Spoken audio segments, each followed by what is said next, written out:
Paano ko alam ko na alam mo at alam ko ang sagot. Pero tatanungin lang kita nito. Kaya ikaw yung press secretary. Ikaw yung sasagot. Pero kung masagot natin ngayon, anong masabi mo sa statement ni Robredo pati ni Lacson regarding itong BFA na sinabi ko, if they want the BFA to continue, they pay. Itong dalawa, in short, si Robredo said that I was extorting money from, it's like extorting money from a friendly country. And so with Lacson, sinabi niya na ganito. But I think that yung tawag nito, hindi ko kasi alam yung text nito, ano ba tawag ng isa, yung mag-issue ka ng statement dyan, wala akong alam yan kasi na marunong. It was deleted. Anong masasabi mo sa ano? Well, Mayor, sinagot ko po sila kanina sa aking press briefing. Ang sinabi ko sa larangan ng international law, meron po tayong prinsipyo na a state can incur state responsibility kapag pinayagan niyang gamitin yung teritoryo niya sa isang pamamaraan na makakasira sa ibang estado. Sa ngayon po, in-explain ko ang pulisiya natin, independent foreign policy, lahat kaibigan, wala tayong kalaban. Pero dahil sa presensya po ng mga tropang Amerikano sa Pilipinas, at nagkaroon ng hidwaan sa panig ng China at ng Pilipinas, sigurado po tatargetin natin ng Amerika ang teritoryo natin, ng China ang teritoryo natin dahil pinayagan natin ang presensya ng mga Amerikano at kanilang sandata dito sa Pilipinas. At dahil nga po sa danyos na po pwede nating pagbayaran sa presensya ng mga Amerikano sa ating Pilipinas, dapat lamang na mayroon pong kabayaran ang mga Amerikano para manatili dito sila sa Pilipinas. At pinakita ko po, meron pong isang pag-aaral na pinakita at ang conclusion, napakaliit po talaga ng nakukuha ng Pilipinas. Historically, bagamat tayo po talaga ang kanilang unsinkable warship sa Asia. At ang comparison po ay between the Philippines and Pakistan. Ang Pilipinas, panahon pa po ng Death March, kaalyado na tayo ng mga Amerikano. And yet, dun po sa datos na pinakita ko kanina, $3 billion lang po ang nakukuha natin in terms of counterterrorism support from the United States. Ikukumpara po natin to sa bansa na gaya ng Pakistan. Ang Pakistan po, $13.6 billion ang naibigay ng mga Amerikano. Ikumpara po natin sa Turkey, ganun din po, halos 5 beses ang binibigay nila para manatili yung kanilang mga sundalo at ang mga militar sa kanilang bansa. Doon po sa issue na extortion, ang sabi ko, hindi po masama na dahil marami po tayong mga pangangailangan sa COVID para mabigyan ng implementasyon ng universal healthcare, ang libreng patubig, ang libreng tuition, hindi po masama na humanap tayo ng alternatibong mga pagkakukulunan ng pondo para po gastusin sa pangangailangan ng ating mga kababayan at hindi po yan extortion that is advancing the national interest. To add to your statement, actually, ito naman si Robredo, abogado. I can't forgive Lacson because he is not. They should look at the Constitution. The Constitution of the Philippines provides that the foreign relations or foreign policy is vested in the President alone. Siya yung kaisa-isang well, I happen to be there. Kaisa-isang ano ang policy gusto niyang ipalabas for the Philippines is vested in the President and not with the senators or the Vice President. So, at least, yung sabi nila na extortion, well, I can forgive Robredo. Every time she opens her mouth, talagang when she forgets that she's a lawyer, and being a lawyer, she should know that the Constitution says that I mean, that is my function. It is not their function. At kung anong gusto kong sabihin para sa aking bayan, may purpose yan. Hindi kasi nila alam. Na alam ko noon na meron tayong binili na armas sa Amerika, it took them years to deliver. Practically using the money, our money, for so many years, then delivering the bago lang itong mga armas na dumadating. And second, itong Congress ng United States, magbili tayo ng helicopter, they denied because they say that we cannot use it against, well anyway, ayaw nila tayong pabigyan. Yan ang hindi alam kasi ng itong I don't know it's pretended ignorance kay Lacson, but itong kay Robredo,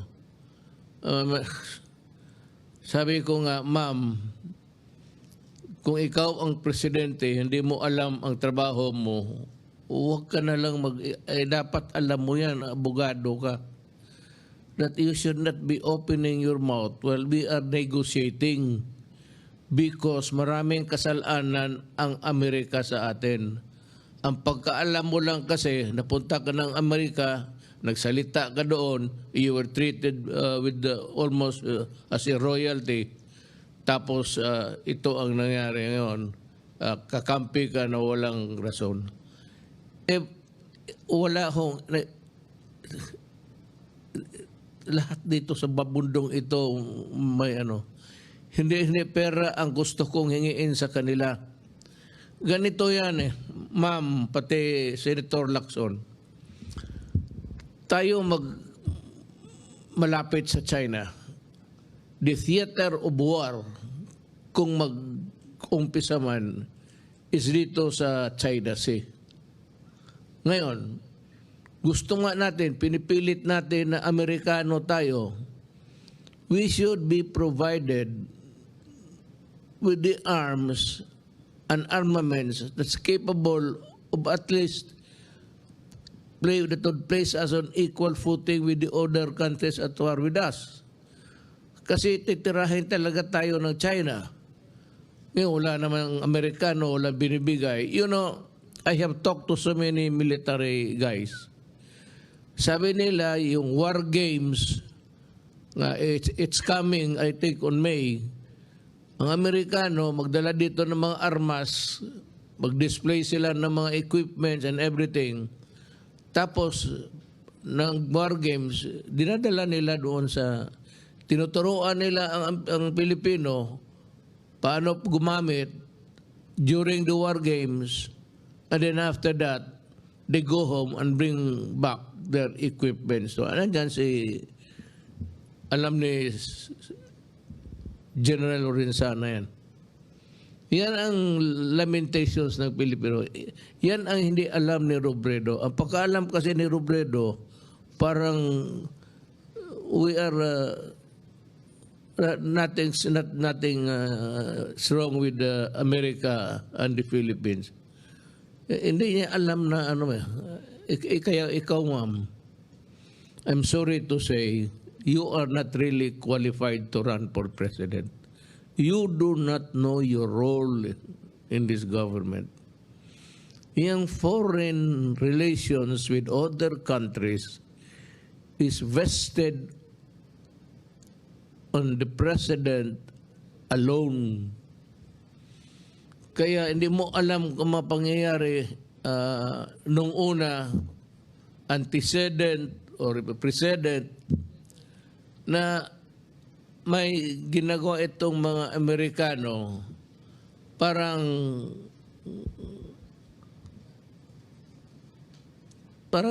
tingin na outpost Ma'am, alam mo ba, ma'am, as a president, do you know that there are so many depots, the OBS depots. Maraming mga armas dito na nakalagay sa Pilipinas ang Amerika. And do you know that they are slowly converting Subic into an American base? Yan ang hindi mo alam at hindi, wala ka sigurong alam. Kaya huwag kang mag-alam, huwag kang magsalita. These are the things that are known to us because I have the reports and I have also the assessments given to me by the Armed Forces of the Philippines. At sinasabi nila kung ano talaga, what's the deal? Anong binigay ng Amerikano? Gawain lang tayong outpost, tapos mag-pro-American ka. Pagputok, ang unang siguro, tanungin kita, kung magsagot ka ngayon, ang unang matamaan kung magkagera ang Amerikano pati Philippines. Alam mo? Kung hindi mo alam, sabihin ko sa iyo, the meltdown will start in Palawan. It's the province that's facing the Spratly and everything there. Kaya hindi mo lang alam, in a worst case scenario, kung may isang gago dyan na magpaputok ng isang rocket, gulo na yan. And the Philippines invariably would be drawn into the vortex of a conflict that is called war. Ngayon, ang mga stations ng Amerikano, tinanggal nga natin yung basis agreement. I would like to read sa Necrological Services ni Siga. A statement niya why he voted to oust America from the bases. Dapat ito, Bicolano yun si Siga eh.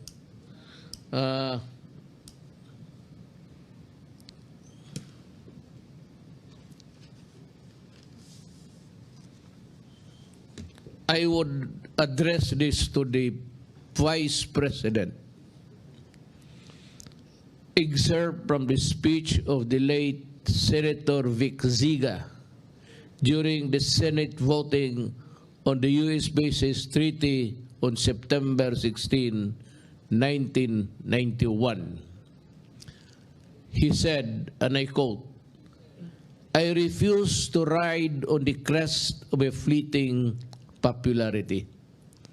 I refuse to be deceived by fancy rhetoric and cheap propaganda. I refuse to sacrifice our national interest in exchange for a bundle of vague promises.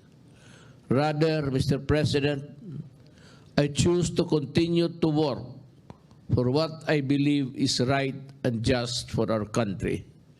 I therefore submit my action to the lasting judgment of history with my conscience and firm conviction as my cause. I vote to the non-concurrence and no, a conscientious no to the treaty." Taga Bicol yun, ma'am, at baka may, it says or wala kang alam, sabihin mo lang na extortion. How can you say extortion? Nakaraming utang ng Amerikano sa atin, hindi pa tayo nabayaran, tapos sabihin mo extortion. May kinakabahan ako if by chance mapresidente ka. Medyo ako, basta pagka retired na ako dyan, kung mapresidente ka. I said, if by unfortunate chance you become the president, please study more. I think that you need a refresher course sa law. That is my advice to you. You do not use this word, mga extortion. When we say you pay, dapat talaga magbayad. Ang tingin mo sa ano ito? Tingin mo sa Pilipinas, koloni ng Amerika? Basta libre na lang lahat. Lahat ba? Tayo, kung may ano, bayad tayo. And we are at the mercy of the Americans, whatever they say. That visiting forces agreement may or may not continue depending on how the Americans would behave towards us.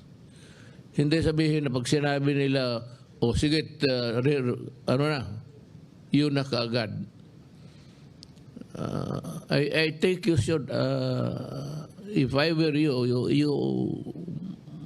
kung hindi ka manalo, you migrate to America and become an American citizen. And you can freely use the word extortion. How can that be extortion when you ask for a payment? Extortion. Maningil ka para sa bayan mo, extortion. The statement of Senator Siga during at that time, ito maganda ito, I therefore submit my action to the lasting judgment of history with my conscience and firm conviction as my cause.